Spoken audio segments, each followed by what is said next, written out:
Hello, mixtresses and mixters. This is Mixtress Ray, and you're watching Mixtress Video. That's my German Shepherd. You will hear both of my dogs.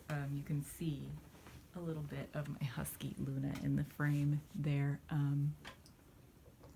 Today is going to be just sort of a pretty casual, maybe sort of Vlogtober-esque situation. You're gonna hear lots of neighborhood noises, like that dog barking in the background. So I am sorry about that. So basically what I would like to do today is I'm trying to decide this big stack of books. There are 5 books here. I'm trying to decide which one of them I should read next.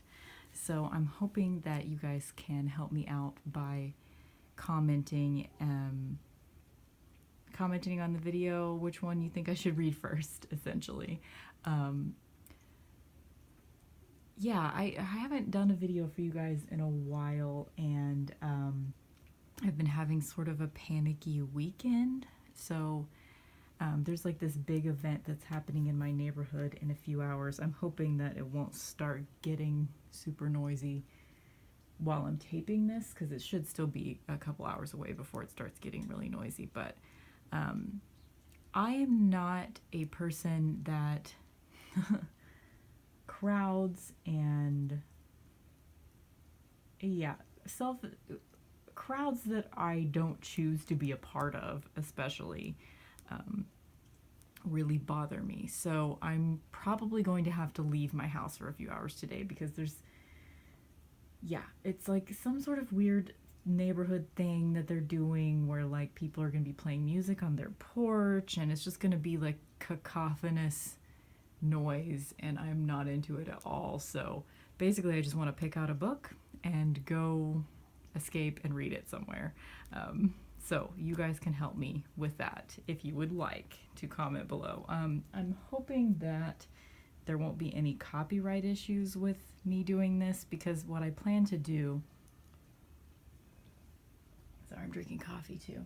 What I plan to do is just like read like about like the first page or two of each of these books, and hopefully that will help me decide which one I want to read immediately, and then you guys can help me decide what to read. You're probably literally going to be helping me with what to read second, because by the time this video is uploaded, I will need to have one of these decided upon. So this is going to help me decide which one to read first, and if you guys want to comment below for the one that I will read second, I will do it. Why not? So this one was recommended to me by a friend, and it's My Life as a White Trash Zombie by Diana Rowland. I'm assuming that this book, she looks kind of like a zombie version of Tank Girl or something. I'm assuming that this is going to be kind of a fluffy read, kind of lighthearted, kind of fun. So this one I am probably most attracted to at the moment to start with. So let's just get into it. I'm just going to read you kind of the beginning of these books, and then you guys can maybe decide if you want to read them for yourself as well. Acknowledgements. I don't usually read that stuff. Chapter 1. You should be dead, the ER nurse stated as she adjusted something on my IV. She was more husky than fat, with too much eye makeup and hair that had been dyed a nasty shade of reddish orange. That sounds good to me. When I didn't immediately respond, she glanced my way as if to assure herself that I really was awake and aware. You realize that, right? She demanded. You're pretty damn lucky to be alive. Okay, I muttered. Beneath the sheet, I ran a hand over my stomach, frowned. Have I been in a coma or something? I asked. Her thin lips pinched together. A coma? No. You were brought in a few hours ago. She paused, set her hands on her hips. You overdosed. I scrubbed a hand over my face, shook my head. No, I was in a car accident, I insisted. I remember being injured. Didn't I? I was bleeding. I added, less certain, as I ran my hand over my unbroken skin of my stomach again, over the unbroken skin of my stomach again. She gave a dismissive snort.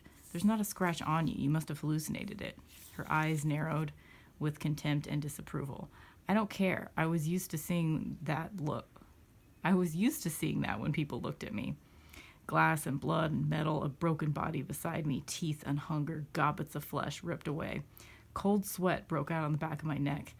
How could that have been a hallucination? Hallucinations were strange and hazy and jumbled. I knew. I'd had a few. Making an annoyed noise in the back of her throat, she snagged the chart from the end of the bed. Unknown white female. Do you remember your name, sweetheart? She flicked her eyes back up to me and gave me a sugary, bitchy smile that didn't have an ounce of true concern in it. Yeah, I know my damn name, I snarled. It's Angel Crawford. Okay, that sounds like a good place to stop right there. I don't know why that person's being such a bitch to her. But this book is supposed to be somebody that is that's had like a really rough life, and then when she becomes a zombie, she sort of puts her life back together. My hope is that it reminds me of iZombie, because zombies as a concept are something that I think has been too saturated in our culture in the last, God, it's been like 5 or 10 years that zombies have just been like in your face all the time. So I'm kind of sick of them. But this seems like a fun take on it, and I'm excited to read this book. So that's the first one. And just so I can keep the height, I'm going to recycle them. Like this. Okay. This one I did already start this one. I don't have a bookmark in it though, because I had to check it out again. And I do like it. I like the writing style. At the time, I didn't get it read in time before. These are all library books, so I had to take it back to the library. So I now have it for like a week and a half. So this one's a little bit more time sensitive because it's a new book, so it has a shorter checkout period. So I really probably should read this one next because I have the least amount of time on this one. But it's about a woman who she starts working for a witch and discovers that she has powers herself. And it's set in, I think maybe the 1800s. I can't remember. It's definitely set in the past. Let's just read the beginning here.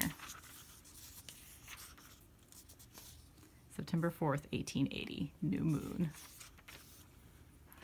In the dusky haze of evening, a ruddy-cheeked newsboy strode along Fifth Avenue, proclaiming the future. The great Egyptian obelisk is about to land on our shores. The Brooklyn Bridge set to become the 8th wonder of the world. Broadway soon to glow with electric light. In his wake, a crippled man shuffled, spouting prophecies of his own. God's judgment is upon us. The end of the world is nigh. New York had become a city of astonishments. Wonders and marvels came so frequent and fast, a day without spectacle was cause for concern. Men involved themselves with the business of making miracles. Men in starched collars and suits, men in wool caps and dirty boots. From courtrooms to boardrooms to the newsrooms of Park Row. From dockyards to scaffolds to Mr. Roebling's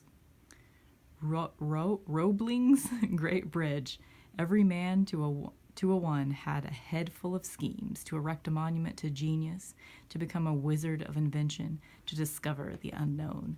They set their sights on greatness while setting their watches to the noontime drop of the Western Union time ball.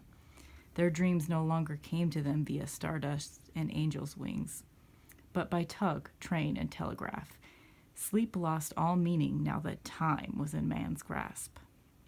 In the building beneath the tower that held the time ball, a mindful order of women sat, 100 young ladies in all, side by side, row on row, story upon story, fingers poised on telegraph keys as they worked around the clock to translate the wishes of men into dots and dashes. Transfixed by the steady click-clack of their task, the ghost of Mr. Samuel Morse hovered near. He tried to get to heaven on numerous occasions, but could never seem to find his way past the tangled canopy of telegraph lines that crisscrossed the skies above Manhattan. What he needed was an angel, or better yet, a witch, someone to translate the knocks and rappings of his soul, to convey all the things he'd left unsaid. Where could one be found? Were there any left? So that's the very first little teaser to The Witches of New York by Amy McKay. So the thing, of course, as you could probably tell by watching any of my videos at all, the thing that really attracted me to this book is the cover. I just love this face right there. This beautiful painting of a face, and the girl's part of her face just blocked out by a mask. I don't know, something about this cover just really, I am definitely swayed by covers. So, whatever. So this one, definitely a contender for the one that I should for sure read next. Oh, this one still has the hold slip on it. I'll just take that off. This one is kind of like a self-help, metaphysical philosophy type book, A Return to Love by Marianne Williamson. It's, I think it was published like early 90s. 1992, yeah. And it's mentioned by RuPaul in RuPaul's podcast all the time as being like the thing that brought him out of, you know, drugs and despair and whatever. That so he probably read it right around the time that it came out, and it's sort of become a philosophy of life for him, I think. And a lot of the times whenever RuPaul kind of gets serious and philosophical and stuff like that on his podcast, I really like what he says. He has a really good message of not taking life too seriously, and just sort of a general message of love to others and positivity and not taking things seriously, like I said. So I'm hoping that I will like this. Since he talks about it all the time, I'm thinking I have to at least try it out and see how I feel about it. Sometimes I like reading self-help type books. I don't usually end up reading all of them. I end up like sort of skimming them to sort of see, you know, what from it I like and can take to use in my own life. So,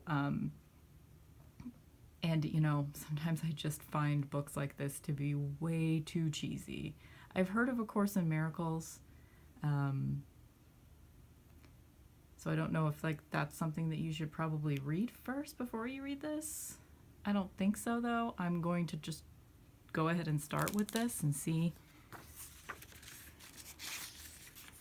how I feel about it. So, let's see.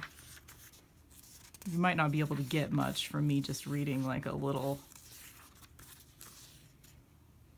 Should I read the preface? No, let's skip past that.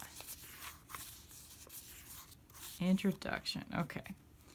When we were born, we were programmed perfectly. We had a natural tendency to focus on love. Our imaginations were creative and flourishing, and we knew how to use them. We were connected to a world much richer than the one we connect to now, a world full of enchantment and a sense of the miraculous. So what happened? Why is it that we reached a certain age, looked around, and the enchantment was gone? Because we were taught to focus elsewhere. We were taught to think unnaturally. We were taught a very bad philosophy, a way of looking at the world that contradicts who we are. We were taught to think thoughts like competition, struggle, sickness, finite resources, limitation, guilt, bad, death, scarcity, and loss. We began to think these things, and so we began to know them. We were taught that things like grades, being good enough, money, and doing things the right way are more important than love. We were taught that we're separate from other people, that we have to compete to get ahead, that we're not quite good enough the way we are. We were taught to see the world the way that others had come to see it. It's as though, as soon as we got here, we were given a sleeping pill. The thinking of the world, which is not based on love, began pounding in our ears the moment we hit shore. Love is what we were born with. Fear is what we have learned here. The spiritual journey is the relinquishment or unlearning of fear and the acceptance of love back into our hearts. Love is the essential existential fact. It is our ultimate reality and our purpose on earth. To be consciously aware of it, to experience love in ourselves and others, is the meaning of life. Okay, that seems like a good place to stop. That actually kind of is intriguing to me. Just to start with that, the thing about self-help books to me is it's good to remember that the language, for me personally, the language of a self-help type book can be really distracting. Like if they start talking about spirituality and God and that kind of stuff, that particular language doesn't work to me. Even just like talking about love is just a little too touchy-feely for me. But the older I get, the more I'm able to look past the actual words written to the meaning behind them. And as far as the general meaning behind what she said here in the introduction so far, I agree with it. I agree that as children, we're kind of born being creative and looking at the world with wonder. And our society teaches us to stop feeling wonder. And I definitely have felt that before in my life and agree with that. So I probably will get something out of this book. The good news with this one is, excuse me, I don't think anyone will have it on hold. So I could potentially have this book in my possession for, it'll renew. And so I'll probably have it for a good 5 or 6 weeks. So I don't have to read this one next. And I can take my time with it. Like this might be the kind of book where, you know, you read a chapter or two and think about it and set it aside and for a few days. It could be that kind of thing. This one, obviously a lot of people know about Stephen King and The Shining. I have only ever read Carrie. That's the only Stephen King book I've ever read.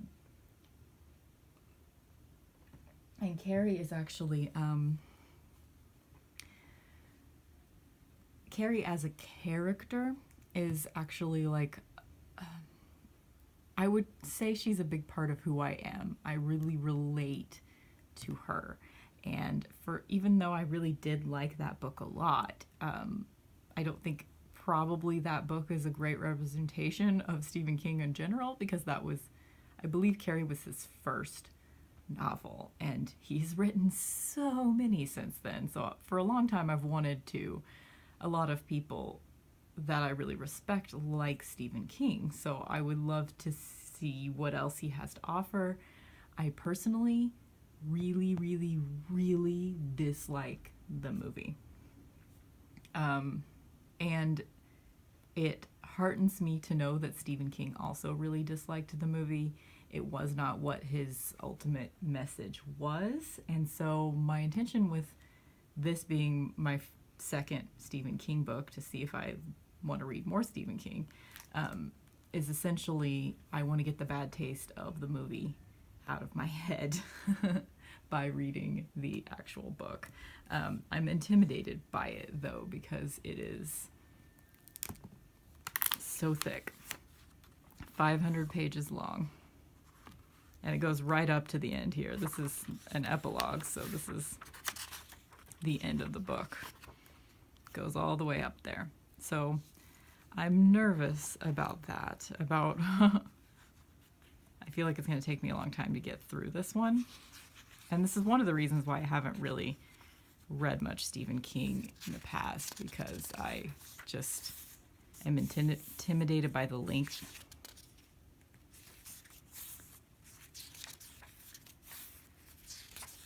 But let's just skip through all this stuff. Don't need the introduction. I mean, I'll probably read it whenever I actually read the book, but prefatory matters? I don't even know what that word means. Okay, well, sure. Jack Torrance thought, "Officious little prick." Ullman stood 5'5" and when he moved, it was with the prissy speed that seems to be the exclusive domain of all small, plump men.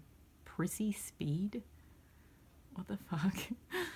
The part in his hair was exact, and his dark suit was sober but comforting. I am a man you can bring your problems to, that suit said to the paying customer. To the hired help, it spoke more curtly. This had better be good, you. There was a red carnation in the lapel, perhaps so that no one on the street would mistake Stuart Ullman for the local undertaker. As he listened to Ullman speak, Jack admitted to himself that he probably could not have liked any man on that side of the desk, under the circumstances. Ullman had asked a question he hadn't caught. That was bad. Ullman was the type of man who would file such lapses away in a mental Rolodex for later consideration. I'm sorry? I asked if your wife fully understood what you would be taking on here. And there's your son, of course. He glanced down at the application in front of him. Daniel, your wife isn't a bit intimidated by the idea? Wendy is an extraordinary woman. And your son is also extraordinary? Jack smiled, a big, wide PR smile. We like to think so, I suppose. He's quite self-reliant for a 5-year-old. No returning smile from Ullman. He slipped Jack's application back into a file. The file went into a drawer. The desktop was now completely bare, except for a blotter, a telephone, a tinsel lamp, and an in-out basket. Both sides of the in-out were empty, too. Ullman stood up and went to the file cabinet in the corner. Step around the desk, if you will, Mr. Torrance. We'll look at the hotel floor plans. Okay, I feel like this is the kind of thing that, like, there's not going to be a great stopping point, and I don't want to read too much of it since we're already 20 minutes in, and I still have one more book here. I already like this more than the movie because I feel like, and I might be wrong, I only watched the movie once, but I feel like this right here, Wendy is an extraordinary woman, is already a better representation of what Stephen King had intended, because Stephen King did not intend for this character, Jack Torrance, to be a really dismissive misogynist. He is a man who genuinely loves his family and goes crazy. So that I think is going to be pretty interesting to me. I'm afraid it's also going to scare me, but it'll probably scare me in a good way. I mean, this one probably would be, now that I'm going through this, I'm sort of finding my own order to these books. I feel like this book would be better to start like about a week from now, where it's getting closer to Halloween. So that'll be fun. And this one is just, I basically, I saw that we had a book at the library called Bitch Doctrine, Essays for Dissenting Adults, and I was like, yes, please. This one I've actually had for a few weeks already, so this one I should probably read sooner rather than later because I will need to bring it back to the library soon. And this is just a unicorn bookmark that I got from, I think my Michael got it for me, but I think it was in one of those little libraries, which we have several of in our neighborhood these days. So I'm assuming that this is just going to be like little, culture, identity, agency, backlash, violence, future. Going to be like little essays, of course, because that's what it says it is. Be like a little feminist. This one should be pretty, wow, the font is kind of big too.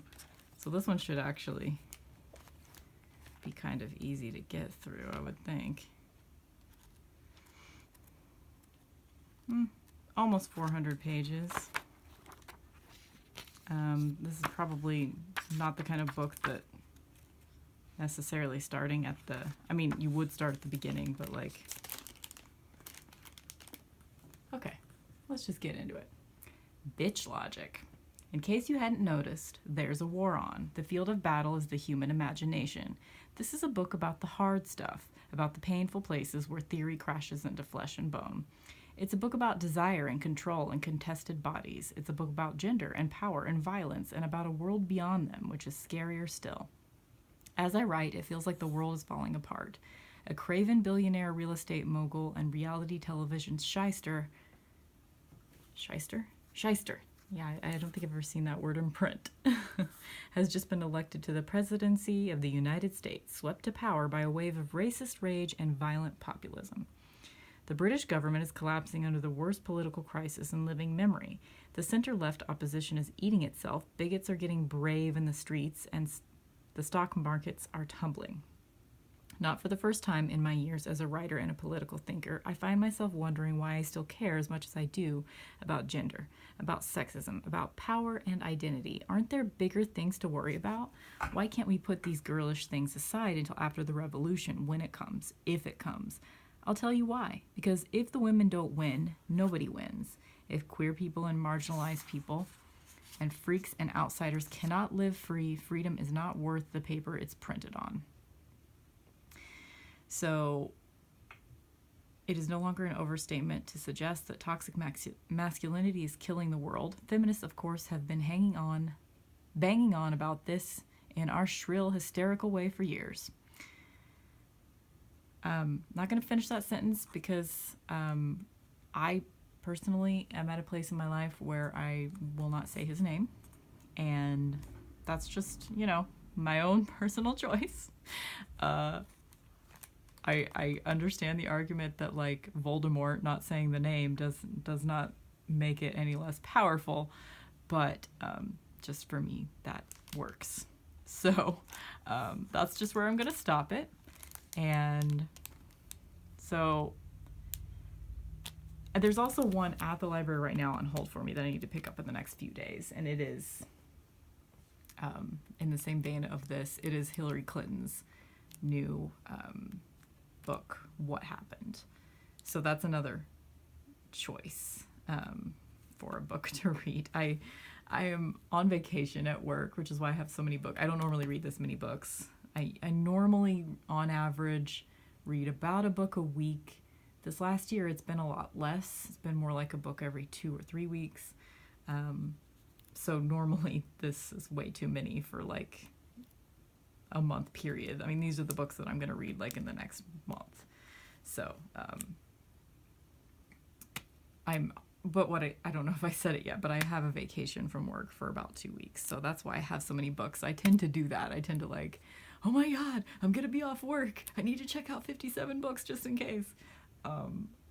So I probably won't even read like half of these by the time I go back to work, but it's good to have them. And just from that little reading the introduction of each one of these, I want to read every single one of them. So it didn't help me narrow them down. I was thinking that maybe I'm pretty picky about books. So usually this kind of process of me just reading the first page or two of a stack of books would help me eliminate a few of them. But I don't want to eliminate any of these. I want to read all of these. So that didn't help. It did help me decide kind of a more general order, like this one's going to be due sooner, so I need to read this one. This one's also going to be due sooner, so I need to read this one. I have more time with these three, but this one's kind of calling to me. I kind of want to read this one first because it's just, I'm in a place where I want something that's not too serious, which means I'm probably going to spend a little bit more time putting off this one because this one's going to make me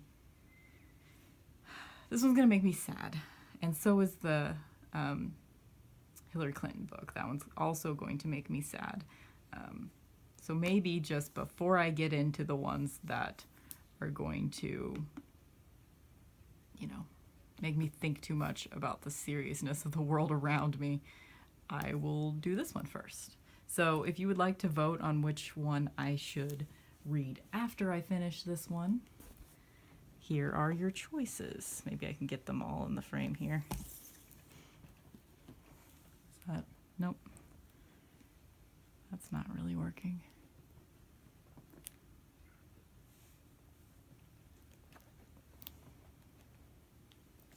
Here. Do this.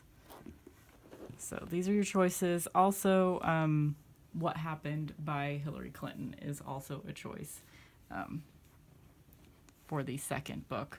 That's probably how I'll do it, actually. I'll structure it so it's like, okay, fluffy book, and then I'll read either Bitch Doctrine or What Happened. And then I'll probably start Witches of New York. And then I'll read Bitch Doctrine or What Happened, whichever one I didn't read before. And then I'll probably read A Return to Love after either this one or the Hillary Clinton book, because I think this one will make me feel more hopeful about the shit going on here in our real world. But I need escapism right now.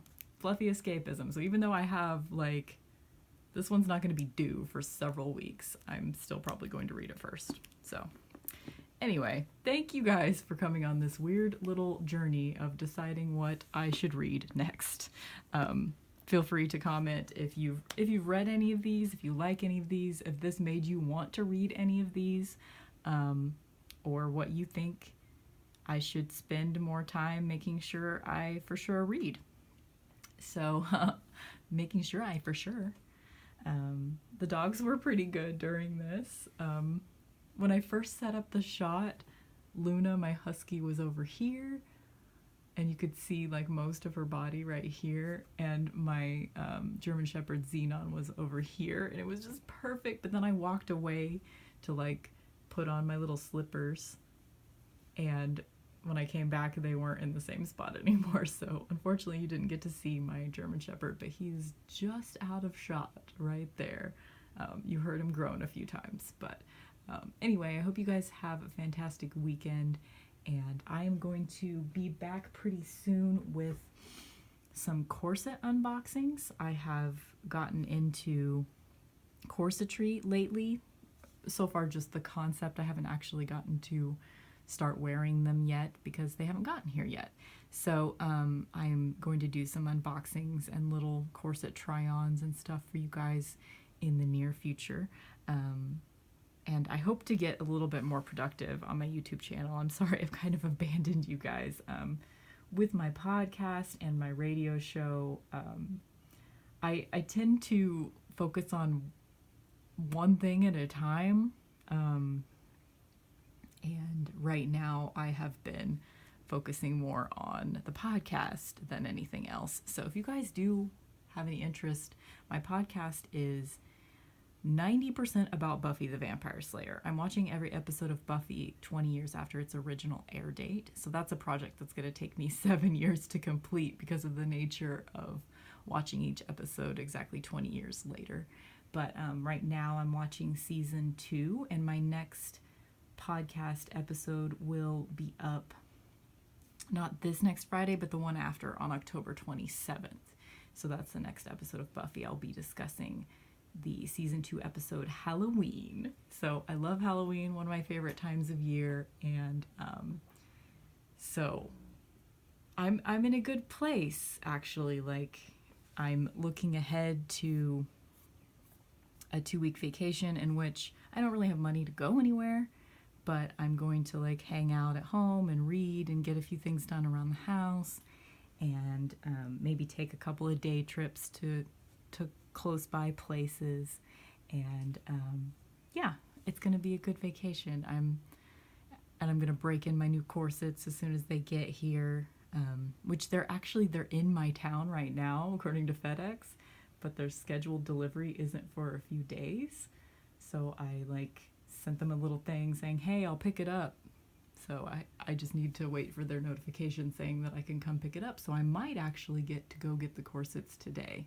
So I might actually be filming the corset unboxing for you guys also today. So that's exciting. Anyway, I hope you guys are having a great weekend, and I will see you next time. Bye.